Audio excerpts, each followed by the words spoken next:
주제: AI에게 원하는 직업을 입혀보자. 부제: AI야, 오늘부터 너는 선생님이야. 반갑습니다. 기린쌤입니다.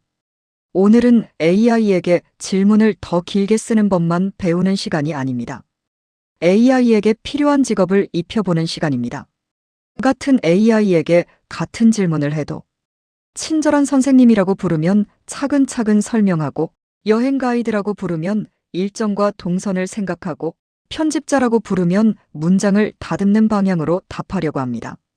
오늘 강의가 끝나면 여러분은 AI에게 알아서 잘해줘라고만 말하지 않게 됩니다. 누구처럼 답해주면 좋은지, 누구를 위한 답인지, 어떤 모양의 결과를 받고 싶은지를 직접 말할 수 있게 됩니다. 스마트폰을 꺼내 두셨다면 좋습니다. 중간중간 아주 짧게 직접 해보겠습니다. 지금 여러분에게 가장 필요한 AI 직업은 무엇인가요? 선생님, 여행 가이드, 글쓰기 편집자 중 하나를 속으로 골라보세요. 마지막에 직접 그 직업을 채용해 보겠습니다. 같은 질문, 답변의 관점이 달라집니다. 같은 질문을 선생님, 상담자, 마케팅 전문가, 여행 가이드에게 던졌을 때의 관점 차이. 먼저 질문 하나를 같이 보겠습니다. 새로운 일을 시작하려는데 어떻게 준비해야 할까요?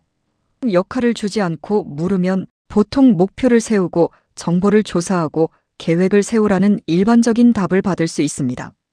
틀린 말은 아니지만 지금 내게 꼭 필요한 답인지 판단하기 어렵습니다. 이제 AI에게 친절한 선생님이라고 하면 어떨까요? 첫 단계, 둘째 단계처럼 순서를 잡아줄 가능성이 높습니다. 따뜻한 상담자라고 하면 무엇이 가장 걱정되는지 먼저 묻고 마음을 정리하는 질문을 던질 수 있습니다. 마케팅 전문가에게 물으면 누구에게 어떤 가치를 줄 것인지 보려고 할 것입니다. 여행 가이드에게 물으면 시간, 비용, 동선처럼 실천 조건을 묻겠죠. 중요한 것은 AI가 진짜로 직업을 갖는다는 뜻이 아니라 여러분이 원하는 답의 방향을 더 분명히 알려준다는 것입니다. 수강생에게 새 일을 시작할 때 여러분은 순서가 필요하신가요? 용기가 필요하신가요? 홍보 방법이 필요하신가요? 라고 묻습니다. 답에 따라 필요한 역할이 달라짐을 연결합니다. AI에게 직업을 입힌다는 뜻. AI 역할 부여는 실제 전문가 고용이 아니라 특정 관점과 답변 방식을 요청하는 일. AI에게 직업을 입힌다는 표현이 재미있지만 여기에는 아주 중요한 선이 있습니다. AI가 선생님 역할을 한다고 해서 실제 교사가 되는 것은 아닙니다. 상담자 역할을 한다고 해서 전문 상담사가 되는 것도 아닙니다. 우리는 AI에게 특정 관점, 말투, 결과물의 형태를 요청하는 것입니다. 그러므로 AI는 초안을 만들고 아이디어를 넓히고 설명을 정리하는 데 도움을 주는 도구입니다. 의료, 법률, 세무재정처럼 결과가 중요한 문제는 AI의 말을 그대로 결정으로 쓰지 말고 반드시 공인된 정보나 전문가와 다시 확인해야 합니다. 오늘은 선생님, 편집자, 상담자, 마케팅 전문가, 여행 가이드처럼 생활 속에서 바로 쓰기 좋은 역할을 사용해 보겠습니다. 그럼 AI에게 직업을 입히는데 필요한 옷장, 즉 프롬프트의 기본 공식을 열어보겠습니다. 좋은 역할 프롬프트는 5칸입니다. 역할, 목표, 대상, 조건, 말투, 형식. 복잡하게 외울 필요 없습니다. 오늘은 5칸만 기억하면 됩니다. 첫째, 역할입니다. AI가 어떤 관점으로 답할지를 정합니다. 둘째, 목표입니다. 무엇을 해달라는지 말합니다. 셋째, 대상입니다. 누구를 위한 답인지 알려줍니다. 넷째, 조건입니다. 쉬운 말로 해달라거나 사례를 몇 개 넣어달라는 제안입니다. 마지막은 말투와 형식입니다. 표로 줄지, 5단계로 줄지, 다정한 말투로 할지를 정합니다. 화면의 예시를 보세요.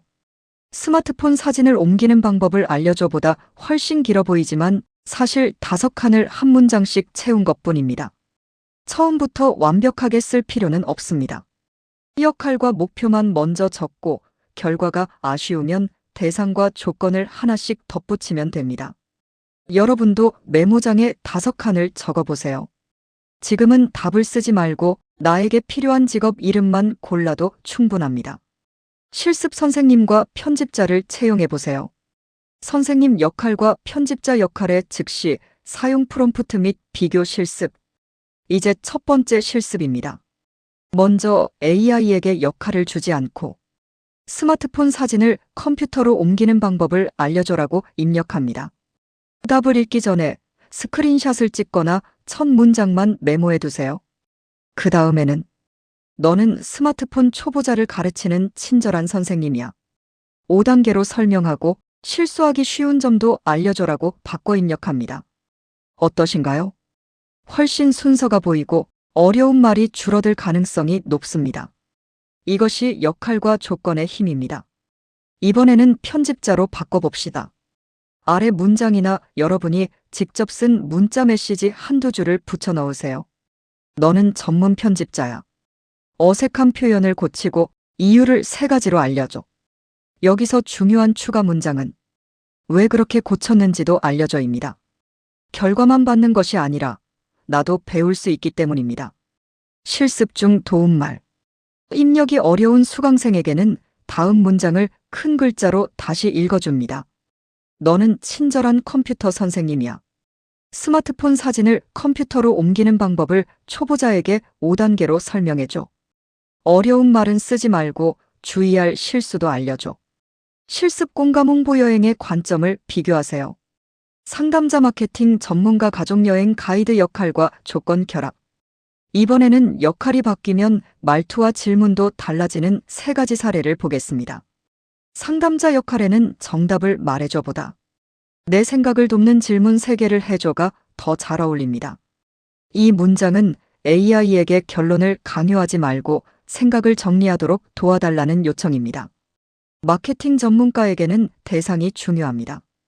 홍보 문구를 써줘보다 50대 이상을 위한 스마트폰 강의 홍보 문구를 3개 써줘라고. 대상과 주제를 알려주면 말의 방향이 달라집니다. 여행 가이드에게는 조건이 핵심입니다. 부모님과 함께 걷는 시간은 짧게, 식사와 휴식은 넉넉하게, 비용은 과하지 않게. 이처럼 조건을 하나씩 주면 AI가 막연한 여행지가 아니라 실행 가능한 일정의 초안을 만들기 쉬워집니다. 다시 강조하겠습니다. 상담자 역할은 대화를 정리하는 보조도구일 뿐입니다. 건강법 금융처럼 중요한 판단은 AI 답변만으로 결정하지 않습니다. 여러분이라면 여행 가이드에게 어떤 조건을 한 가지 더 알려주고 싶으신가요? 이동 수단, 식사 취향, 예산, 출발 시간 중 하나를 골라 말씀해 보세요. 직업의 말투와 결과물까지 더하세요. 말투, 답변 구조, 역할 조합의 예시.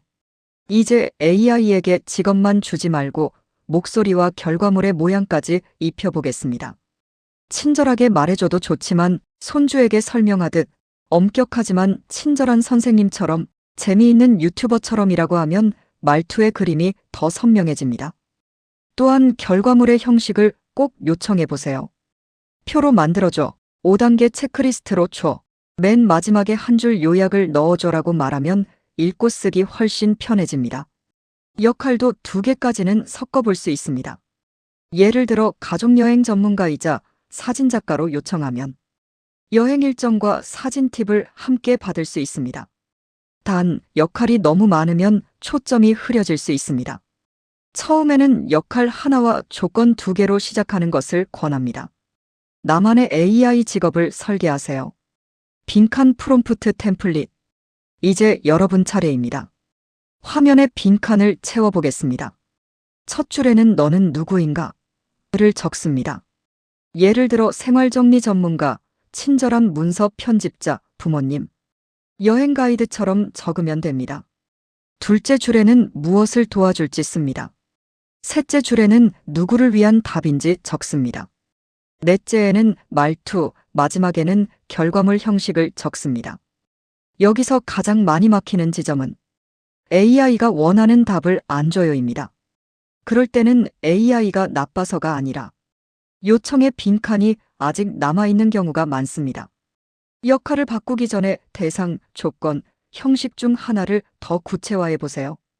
쉽게라는 말 대신 스마트폰 초보 60대에게 전문 용어 없이처럼 바꾸는 것입니다. 작성이 빠른 분은 AI에게 내 프롬프트를 더 좋게 고쳐달라고 요청해도 됩니다. 단, 고친 뒤에는 내가 원한 대상과 조건이 빠지지 않았는지 확인합니다. 3분 타이머를 보여주고 완성한 수강생 2명에게 한 줄씩만 읽어달라고 요청합니다.